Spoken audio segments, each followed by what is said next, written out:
샬롬, 이동춘 목사입니다. 오늘도 여러분의 삶이 주님의 평안으로 가득하시길 기원하며 하나님의 말씀을 나누겠습니다. 오늘 주시는 말씀은 출애굽기 1장 1절에서부터 7절 말씀입니다. 야곱과 함께 각각 자기 가족을 데리고 애굽에 이른 이스라엘 아들들의 이름은 이러하니 루벤과 시므온과 레위와 유다와 이사갈과 수불론과 베냐민과 단과 납달리와 각각 아셀이요 야곱의 허리에서 나온 사람이 모두 70이요 요셉은 애굽에 있었더라.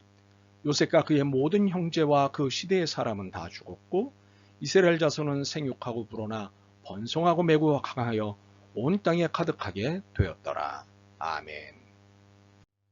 출애굽기 1장 1절로부터 7절 말씀을 본문으로 출애굽기 여행을 시작하며 라는 제목으로 말씀을 나누겠습니다.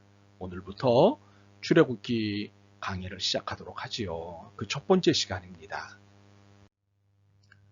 오늘부터 출애굽기 여행을 하려고 합니다. 그런데 출애굽기가 워낙 길어서 우선 절반의 여행을 계획합니다. 무엇보다도 이 여행은 구원받은 내 자신의 존재감을 뜨겁게 확인할 수 있는 여행이 될 것입니다. 우리는 로마서를 통해 복음이 무엇인지를 시작해서 복음에 관한 일체의 내용을 알게 됩니다. 그래서 복음을 통해 구원에 관한 사실이 경고하게 될 수 있습니다. 즉 로마서를 통해서는 나를 구원한 복음을 잘 알게 됩니다. 그리고 출애굽기를 통해서는 복음을 통해 구원받은 나에 대해 배우게 됩니다. 즉 로마서의 강조점이 복음에 있다면 출애굽기의 강조점은 복음 안에 있는 나에 있습니다. 그러므로 출애굽기를 통해 정리하게 되는 것은 이런 것들입니다. 구원받은 나는 어떤 과정을 통해 구원받았는가? 구원받기 이전의 나의 모습과 형편은 어떠했는가? 나의 구원은 누구로 말미암음이고 구원의 이유는 무엇인가? 구원받은 나에게 주어진 축복은 무엇인가? 구원받은 이후의 나의 모습은 어때야 하는데 어떻게 살고 있는가? 나를 구원시키신 하나님의 기대는 무엇인가? 구원받은 나는 누구인가? 이런 것들입니다. 이렇게 우리는 출애굽기를 통해 구원과 연관된 나 자신의 존재감을 검토하고 확인하게 될 것입니다. 그런데 이러한 검토와 확인의 작업 과정을 거치는 중에 하나님의 기대와는 달리 반항하고 불평하는 못된 나, 복종과 반항을 밥 먹듯 하는 나, 이율배반적이고 이중적인 나를 만나게 될 것입니다. 역설적이게도 이러한 나를 통해 하나님의 은혜가 얼마나 크신지 새롭게 경험하게 될 것입니다. 그리고 표현이 좀 거칩니다만 나에게 은혜를 주시기 위해 애쓰시는 하나님을 만나게 될 것입니다. 더욱이 여전히 못된 나임에도 변함없는 기대를 갖고 계시는 하나님을 만나게 될 것입니다. 이것들이 바로 출애굽기에서 내내 만나게 될 하나님의 은혜입니다. 다시 한번 정리해 보겠습니다. 출애굽기는 구원받은 나와 하나님의 은혜의 관계를 보여주는 구원의 역사서입니다.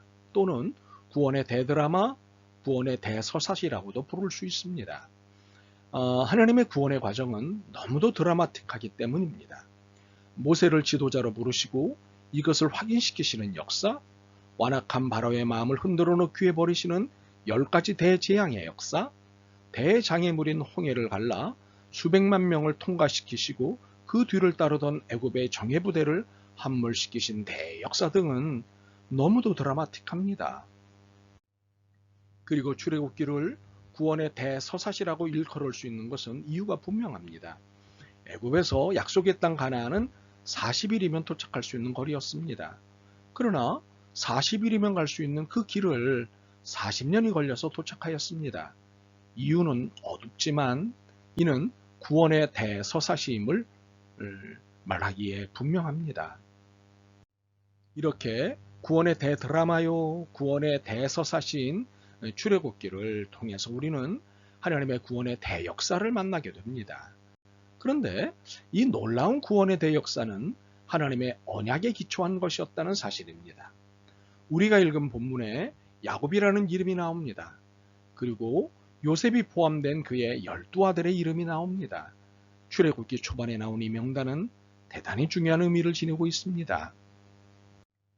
이해를 돕기 위해 창세기 28장 10절에서부터 22절을 보면 야곱이 형 에서의 장자권을 어머니와 공모에 빼앗기는 했지만 그 후환이 두려워 야반 도주하는 중에 하나님을 만난 사건을 담은 내용입니다. 이 사건에서 하나님이 야곱에게 약속을 하나 하십니다. 나는 여호와니 너의 조부 아브라함의 하나님이요 이삭의 하나님이라. 내가 누워있는 땅을 내가 너와 내 자손에게 주리니 내 자손이 땅의 티끌같이 되어 내가 서쪽과 동쪽과 북쪽과 남쪽으로 퍼져나갈지며 땅의 모든 족속이 너와 내 자손으로 말미암아 복을 받으리라. 내가 너와 함께 있어 내가 어디로 가든지 너를 지키며 너를 이끌어 이 땅으로 돌아오게 할지라. 내가 내게 허락한 것을 다 이루기까지 너를 떠나지 아니하리라. 그런데 하나님이 이 약속을 따져보기 전에 우선 객적은 소리지만 해야겠습니다. 이 약속 행위에 대해 하나님이 뭔가 실수하신 것이 아닌가 하는 의심이 들기 때문입니다. 야곱은 욕심쟁이이자 사기꾼 아닙니까? 그러면 야단을 치시는 것이 옳은 일 아닐까요? 그런데 오히려 축복을 하시고 약속을 주시다니 참으로 이해할 수 없는 하나님의 행동이십니다. 우리로서는 도저히 상상할 수 없는 일입니다. 그런데 이것이 하나님의 은혜입니다. 봐주시고 다시 기회를 주시는 것이 하나님의 은혜입니다. 참으로 이것은 엄청난 약속입니다.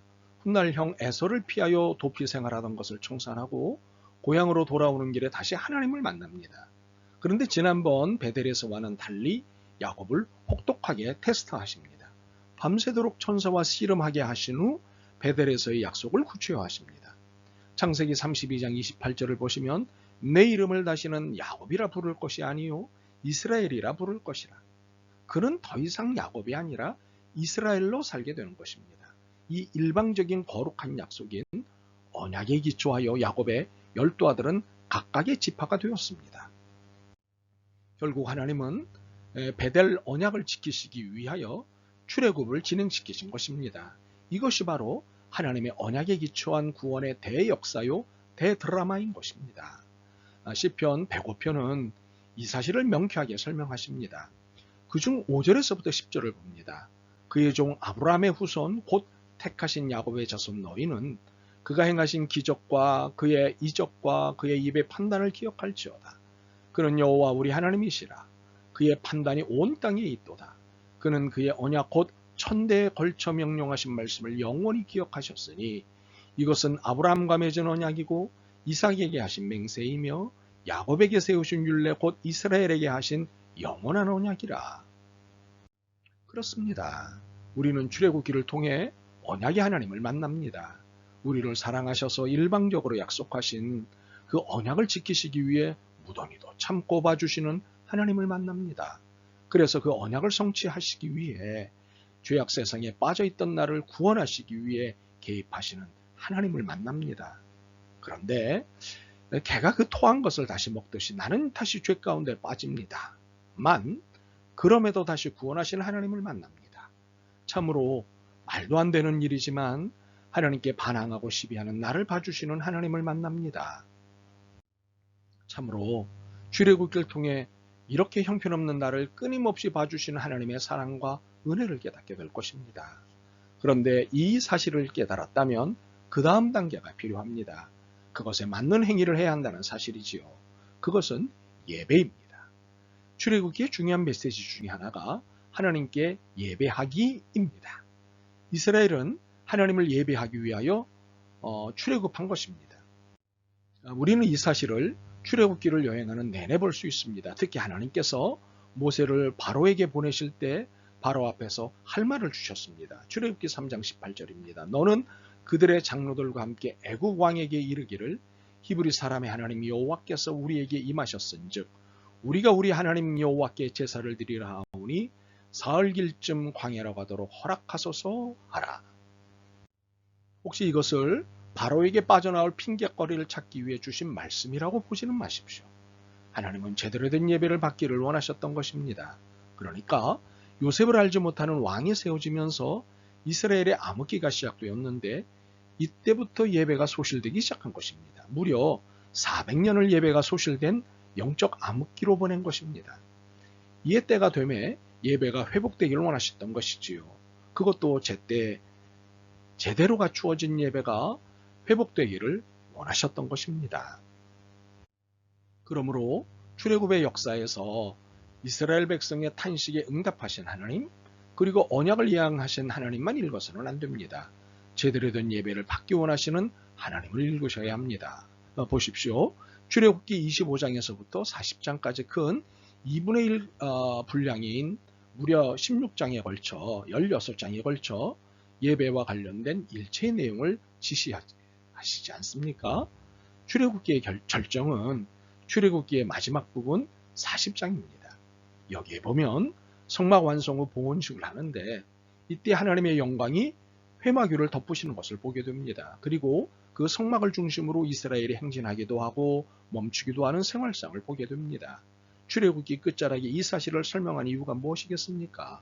그것은 구원과 예배의 불가분리를 말씀하시는 것이지요.